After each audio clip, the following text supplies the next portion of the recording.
Bangladesh premier league বিপিএলে প্রথম ম্যাচে ব্যাট হাতে আলো ছড়িয়েছেন ইয়াসির আলী রাব্বি ও এনামুল হক বিজয়। দুজনের ১৪০ রানের জুটিতে ভর করে ফরচুন বরিশালের বিপক্ষে ১৯৭ রান সংগ্রহ করেছে দুর্বার রাজশাহী। এর মধ্যে ইয়াসির একাই অপরাজিত ইনিংস খেলেছেন ৯৪ রানের, ৮ ছক্কা আর ৭ চারে সাজানো ছিল তার ইনিংস।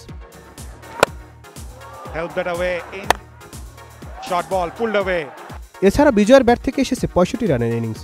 যদিও খরচে বোলিংয়ের কারণে এই ম্যাচও হারতে হয়েছে রাজশাহীকে। বরিশালকে এই ম্যাচ জিতিয়েছেন মাহমুদুল্লাহ রিয়াদ ও ফাহিম আশরাফ। এই দুজনের মারকুটে ব্যাটিংয়ের কাছে পাত্তাই পাননি রাজশাহীর বোলাররা। দুজনের জুটি ৮৮ রানে অবিচ্ছিন্ন ছিল। মাহমুদুল্লাহ ৫৬ ও ফাহিম ৫৪ রান করে শেষ পর্যন্ত অপরাজিত থেকে বরিশালকে জিতিয়ে মাঠ ছেড়েছেন। বড় লক্ষ্যে খেলতে নেমে শুরুতেই বিপর্যয়ে পড়ে বরিশাল। ১২ রানেই তারা হারিয়ে ফেলে দুই ওপেনার নাজমুল হোসেন শান্ত ও তামিম ইকবালকে। শান্তকে রানের খাতা খোলার আগে ফিরিয়েছেন জিসান আলম। ব্যর্থ হয়েছেন মুশফিকুর রহিমও। তবে আক্রমণাত্মক ব্যাটিং করছিলেন শাহিন আফ্রিদি। তবে তাকে ইনিংস বড় করতে দেননি তাসকিন। তার ইনিংস জুড়ে ছিল ৩টি ছক্কা ও ১টি চারের মার। এক প্রান্ত আগলে রেখে খেলতে থাকা মাহমুদুল্লাহ ২৩ বলে হাফ সেঞ্চুরি তুলে নেন। তিনি অপরাজিত থাকেন ৫৬ রানে। তার ইনিংস জুড়ে ৪টি ছক্কার সঙ্গে ছিল ৫টি চার।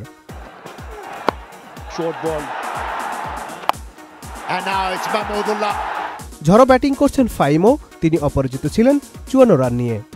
৭টি ছক্কা ও ১টি চারে শেষ পর্যন্ত অপরাজিত ছিলেন তিনি। আমরা আমাদের সবাই মিলে যে এফোর্টটা দিয়েছি। এই দুজনের ব্যাটে ১১ বল হাতে রেখে জয় তুলে নেয় বরিশাল। ম্যাচেরা পুরস্কার জিতে নেয় মাহমুদুল্লাহ রিয়াদ। নাদিম হাসান, চ্যানেল আই।